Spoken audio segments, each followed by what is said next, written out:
하나님 한 번도 나를 실망시킨 적 없으시고 언제나 공평과 은혜로 나를 지키셨네. 오신실하신 주, 오신실하신 주, 내 너를 떠나지도 않으리라. 내 너를 버리지도 않으리라. 약속하셨던 주님, 그 약속을 지키사 이후로도 영원토록 나를 지키시라 확신하네.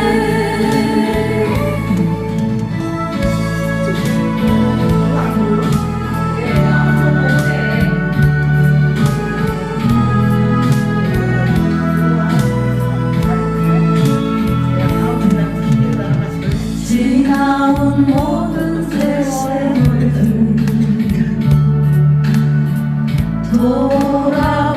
돌아보아도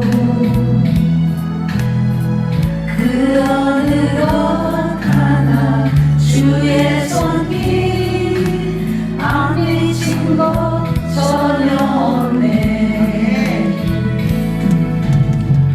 오신실하신 주, 오신실하신 주, 내 너를 떠나지도 않으리라. 내 너를 버리지도 않으리라. 약속하셨던 주님, 그 약속을 지키사 이후로도 영원토록 나를 지키시리라 확신하네.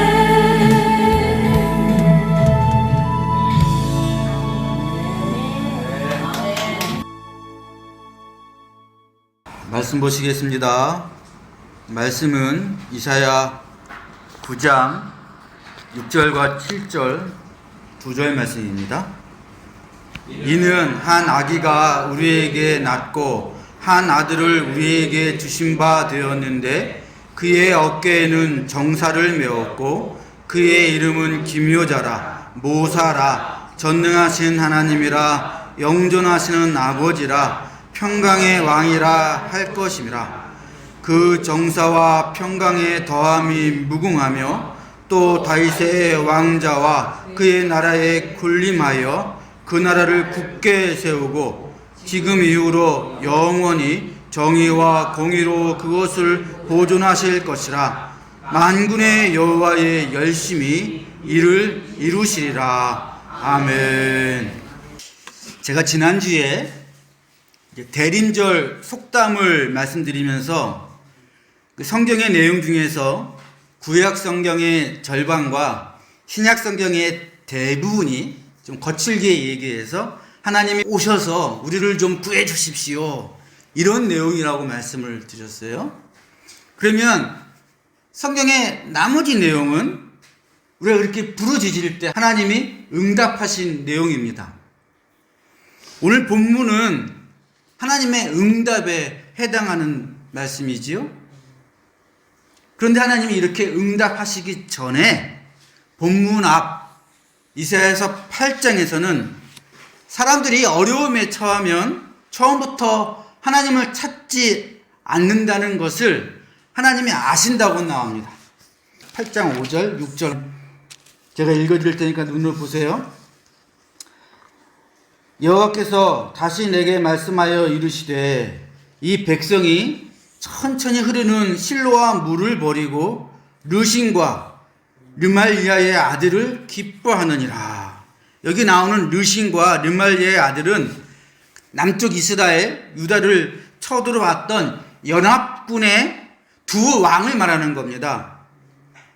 그 두 나라가 연합하여 남유다를 쳐들어오니까 백성들이 당연히 두려워했습니다. 그래서 방법을 찾는데 이런 식의 생각을 하는 거예요.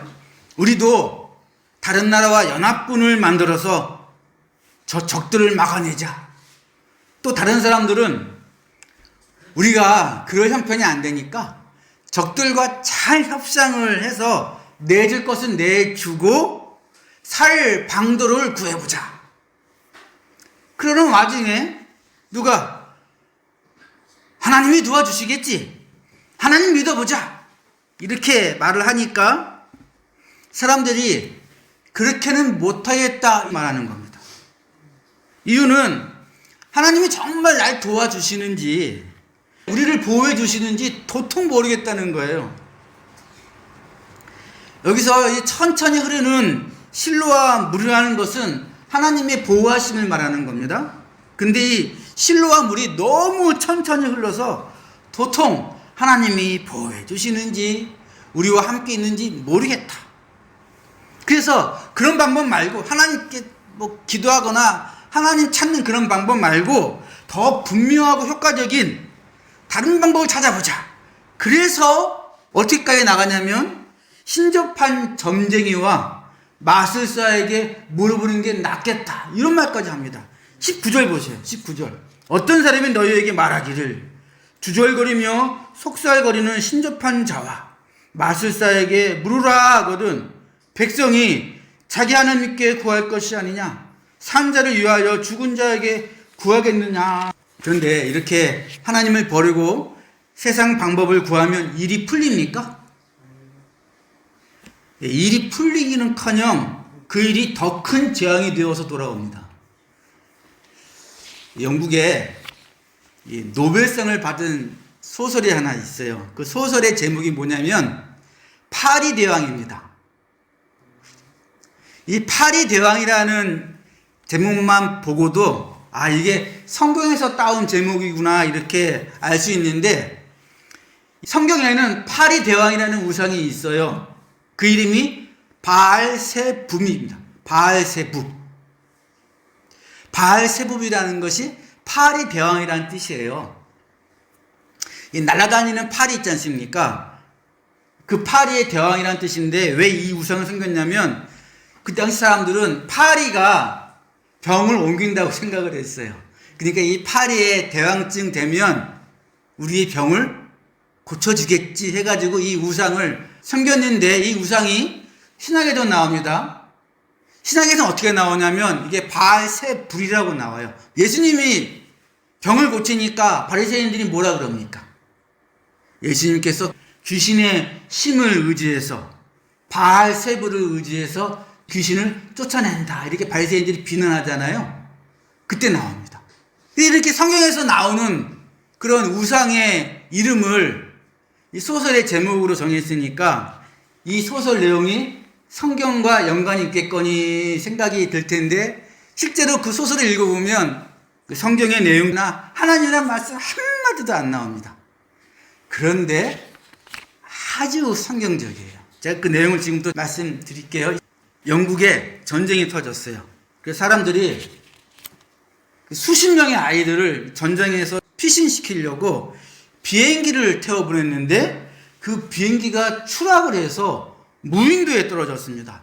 어른들은 다 죽고 애들만 살아남았는데 애들 대부분은 10살 미만이고 그 중에서 한 4명, 5명 되는 애들이 중학교 1학년 정도 되는 12살, 13살 되는 아이들이었어요. 그 아이들이 나머지 10살 미만의 수십 명의 아이들을 보호해야 되는데 이제 우리를 누가 이끌 것인가 그 리더를 뽑았죠. 그때 나이가 좀 있는 애들 중에서 랄프라는 애가 리더가 됩니다. 이 애가 똑똑한 애야. 그래서 우리가 구조를 받으려면 이 불을 피워서 바다나 저 하늘에서 우리를 발견하게 해야 된다. 그래서 이 바다에서 잘 보이는 산 등성이에 봉화불을 피워서 조를 짜서 밤낮으로 그 봉화불을 지키게 합니다. 그리고 우리 오두막을 지어서 나이 어린 애들을 비바람을 피하게 보호하자, 이런 아주 좀 똑똑한 안건을 내요. 이 애들이 얼마나 무섭겠습니까?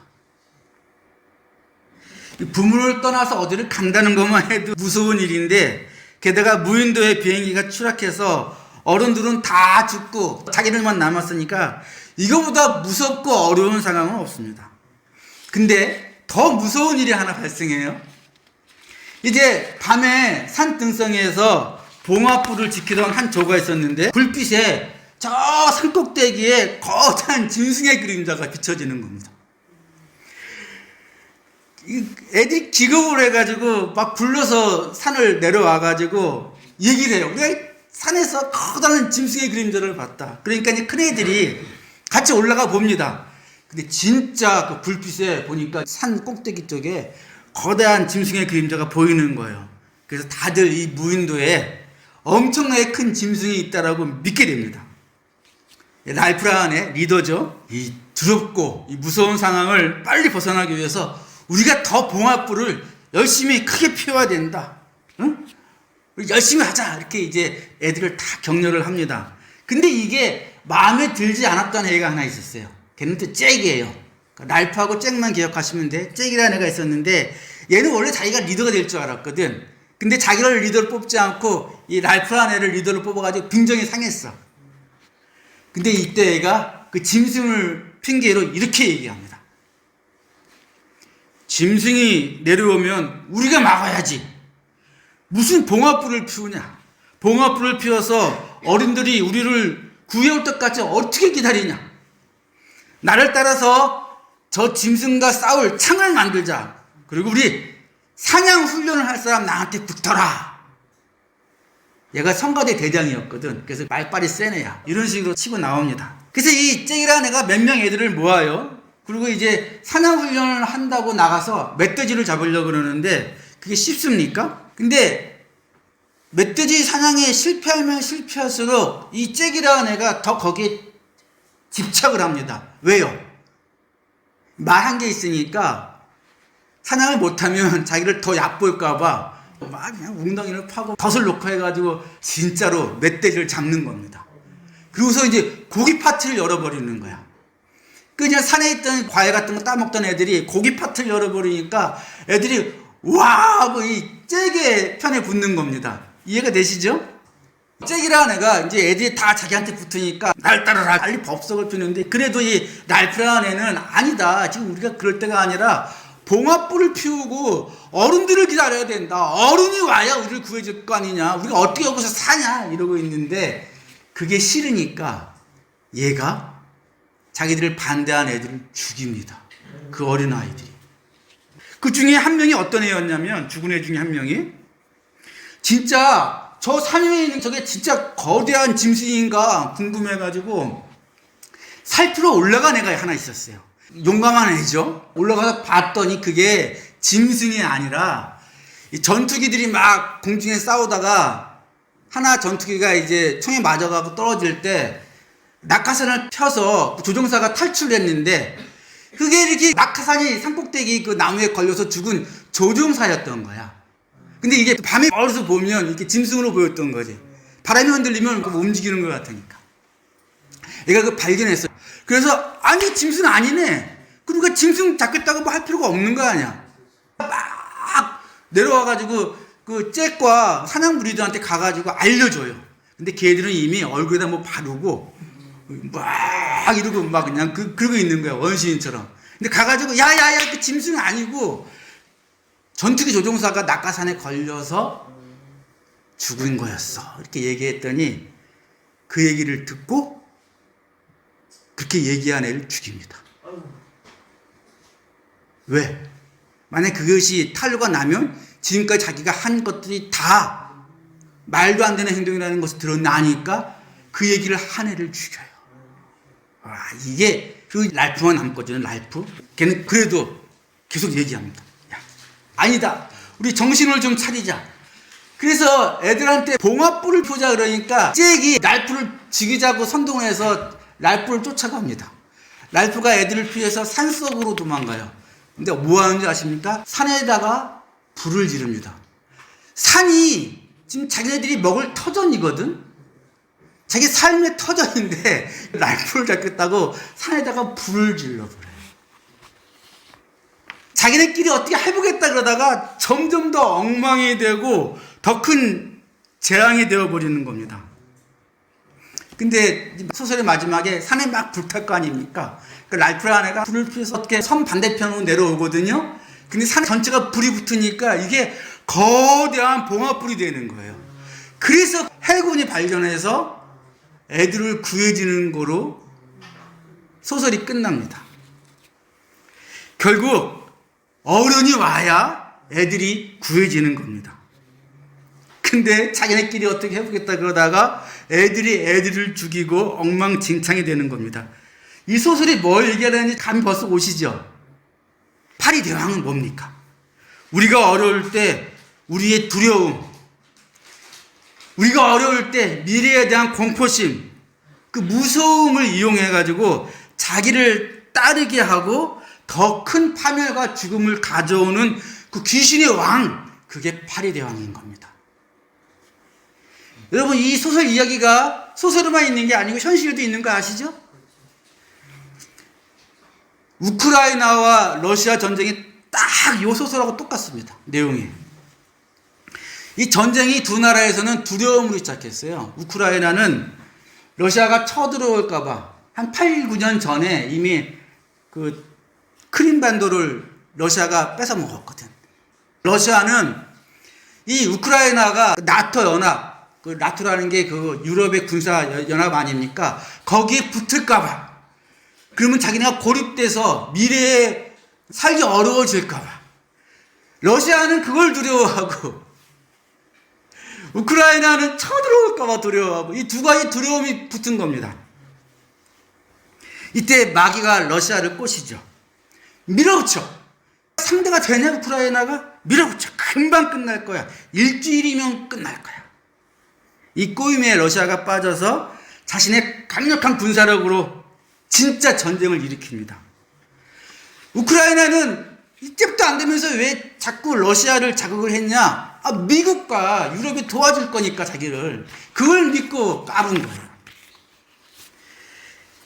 그런데 일이 자기들 마음대로 됐습니까?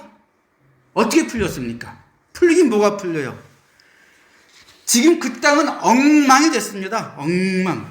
수백만의 젊은이가 이미 죽었고요. 도시들은 잿더미가 됐고 엄청나게 많은 애들이 부모를 이루는 고아가 됐어요. 일주일에 끝난다고요? 만으로 4년이 지났어요, 전쟁이. 그리고 언제 끝날지도 모릅니다. 근데 이제서야 사람들이 그 폐허 속에서 울부짖습니다. 하나님 제발 전쟁을 멈춰 주십시오. 이제서야. 인간의 힘으로는 도저히 끝낼 수가 없습니다. 하나님 오셔서 우리를 구원해 주십시오. 소설 이야기는 그냥 나온 게 아니죠. 이런 인간들의 삶을, 역사를 다 알고서 그걸 이렇게 우화처럼 만들어낸 거예요. 이게 인간의 모습 아니냐. 근데 이게 우리 인생에서도 똑같이 일어나요. 다 불타고 나서야, 내 힘으로 하려는 것이 다 실패하고 나서야 그제서야 하나님을 찾습니다.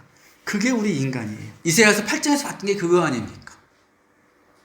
근데 여하튼 하나님은 하나님이시니까 사람들이 그렇게 울부짖으면 응답하십니다. 그런데 천둥번개와 같이 오시지 않고 아기의 모습으로 오신 거예요. 아기의 모습으로. 이는 한 아기가 우리에게 낳고 한 아들을 우리에게 주신 바 되었는데 그의 어깨에는 정사를 메웠고 그의 이름은 기묘자라 모사라 전능하신 하나님이라 영존하시는 아버지라 평강의 왕이라 할 것임이라. 하나님의 방법과 우리의 방법이 얼마나 다른지 알 수 있는 부분입니다. 사람들은 문제를 해결하려면 강력한 힘과 아주 빠른 방법을 원하지만 하나님의 응답은 뭡니까? 아주 무기력하게 보이는 악입니다. 세상은 남들을 죽여야 산다라고 얘기하지만 하나님은 네가 죽어야 산다라고 말씀하십니다. 얼마나 다릅니까? 그게 십자가예요. 십자가. 하나님이 십자가의 방법으로 세상을 구원하셨다면 그게 진리인 거고 그게 유일한 방법인 겁니다. 우리가 이 땅을 살리려면 십자가만이 이 세상을 살릴 수 있는 겁니다. 그게 하나님이 쓰신 방법이기 때문에 유일한 방법인 거예요. 그래서 이걸 인간의 머리로는 도저히 왜 내가 죽어야 돼? 내가 살아야 남들도 도와줄 거 아니야? 내가 죽으면 남들이 산다고? 그런 게 어딨어? 우리 눈에는 안 보이죠? 그래서 인간의 머리로는 도저히 이해가 안 되니까 하나님을 기묘자다 그러는 겁니다. 기묘하다 하나님 방법이. 그러니 하나님이 이루실 때까지 기다리셔야 돼요. 우리 인간의 이해도 되는 게 아니에요. 그러니 기다리시라고요. 하나님의 방법을. 7절에 뭐라 그러십니까? 만군의 여호와의 열심히 이를 이루리라. 그리고 딱 끝나잖아요. 7절에. 하나님의 처방이 너무 느리고 너무 천천히 흐르는 것 같습니까? 그때 하나님은 전능하신 하나님이시라는 걸 기억하십시오. 그리고 하나님은 영존하시는 아버지세요. 영존하시는 아버지. 그 소설 속 아이들의 가장 큰 비극은 그들을 보호해줄 어른이 없다는 겁니다. 고아와 같은 상태니까 그 애들이 그 불빛에 비추는 그림자에도 까무라치고 놀라는 거예요. 두려워 떱니다. 그게 우리들의 모습 아닙니까? 그럴 때 이 불빛에 비치는 그림자에도 우리가 까무라치며 놀라며 공포에 떨 때 그때 우리에겐 영존하시는, 우리를 떠나지 않으시는 하나님이 아버지로 계시다는 걸 기억하십시오. 하나님이 아버지시기 때문에 우리를 떠나지도 않고 우리를 이 땅에 낳게 하셨으니까 책임도 지시고 우리를 위해서 기꺼이 당신의 아들까지 희생하셨는데 뭘 또 손해보신다고 안 주시겠습니까? 하나님한테는 그런 거 없어요. 다 희생하십니다. 아들을 희생시키신 분이 어떤 걸 안 주시겠어요? 그분이 나의 아버지라고요. 영존하시는, 한 번도 떠나지 않으시는. 공중의 새를 보라. 심지도 않고 거두지도 않고 창고에 모아들이지도 아니하되 너희 하늘 아버지께서 기르시나니 너희는 이것들보다 귀하지 아니하냐. 오늘 이따가 내일 아궁에 던져지는 들풀도 하나님이 이렇게 입히시거든 하물며 너희일까 보냐. 믿음이 작은 자들아 믿음을 가지십시오. 하나님이 우리의 아버지십니다. 여러분, 우리가 기도가 안 나온다 그러면 하나님 아버지 이렇게 아버지만 불러도 됩니다. 그러면 우리가 마음에 불안과 공포가 떨어지십니다. 불안과 공포는 파리 대왕이 주는 거라고요. 파리 대왕이. 그리고 마지막에 뭐라고 얘기합니까? 하나님은 평화의 왕이다. 여러분, 지금 내 안에 평화가 없으십니까? 그러면 뭔가 이상한 겁니다. 하나님은 아버지라 그러면서도 내 안에 평화가 없다? 이상한 겁니다. 이 말 오해하시면 안 돼요. 이 말은 우리가 평화를 만들 수 있다 그런 말이 아니에요. 우리는 그 소설 속에 나오는 애들처럼 기회만 주어지면 서로를 죽이려고 그러고 삶의 터전을 불태우는 사람들입니다. 그럼 우리가 하나님의 평화를 얻으려면 평화의 왕이신 하나님께 우리 모든 걸 맡겨야 돼요. 그래야 평화의 왕이신 하나님이 우리한테 평화를 주시는 거지 우리가 평화를 만들어내는 게 아니라고요. 그러니 두려움과 걱정이 막 엄습하고 그럴 때 절대로 눈에 보이는 것에 의지하시면 안 돼요. 네? 세상 방법을 따라가시면 안 됩니다. 우리를 더 큰 고통과 재앙으로 이끌 뿐입니다. 하나님을 붙드십시오. 하나님은 기묘자요, 전능하신 분이요, 영존하시는 우리의 아버지시요, 평강의 왕입니다. 말씀을 맺겠습니다. 지금 우리가 우리 자신을 돌아보면 지금까지 망친 일이 너무 많습니까? 지금도 내 주변에 내가 망친 일들이 널려져 있습니까? 그렇죠. 분명히 그렇습니다. 그런데 내 눈에 지금 그게 보인다면 내 마음에 내가 지금 일들을 망치고 있구나 이런 마음이 든다면 그게 바로 지금 하나님께서 나한테 기회를 주시는 겁니다. 하나님을 부르고 하나님을 붙잡을 기회를 주시는 거예요. 하나님 앞에서 너무 늦은 때는 없습니다. 내가 이제 너무 망치고 있구나. 내 인생이 왜 이렇지? 그럴 때 하나님이 주신 기회인 줄 알고 하나님께 내 인생을 맡기면 그때부터 모든 일들이 실로아의 물처럼 천천히 흘러가는 겁니다. 그때부터. 하나님께 맡기는 그 순간부터 실로아의 물처럼 천천히 흘러가는 거예요. 그래서 하나님의 때에 하나님의 방법으로 하나님이 보시기 좋도록 우리의 인생이 만들어지는 겁니다. 잊지 마십시오. 하나님은 우리의 아버지이십니다.